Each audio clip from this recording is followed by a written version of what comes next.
లేత చిక్కుడుకాయని ఆవిరి మీద చితికిపోకుండా ఎలా వండుకోవాలో చూద్దాము. ఆవిరి కుడువు వండుకునే గిన్నెలో అడుగున నీళ్లు పోసి పైన చిక్కుడుకాయ ముక్కలు వేసి పైన మూత పెడితే 5 నిమిషాల్లో చక్కగా ఉడికిపోతుంది. నీళ్ళల్లో ఉడకబెట్టడం కన్నా ఇలా ఆవిరి మీద ఉడకబెడితే కూర చాలా రుచిగా ఉంటుంది.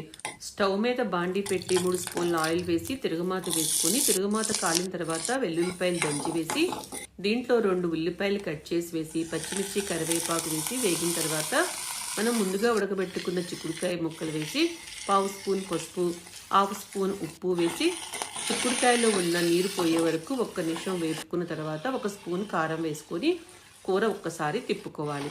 ఇది వేగేలోపు చిన్న మిక్సీ జార్లో చిన్న అల్లం ముక్క 4-5 కొబ్బరి ముక్కలు సన్నగా కట్ చేసి మిక్సీ వేసేసుకొని ఈ చిక్కుడుకాయ ముక్కల్లో వేసేసుకొని ముక్కలతో బాగా కలిసేలాగా కొబ్బరి తిప్పుకొని స్టవ్ ఆపేసి దించేసుకోవాలి. ఎంతో రుచికరమైన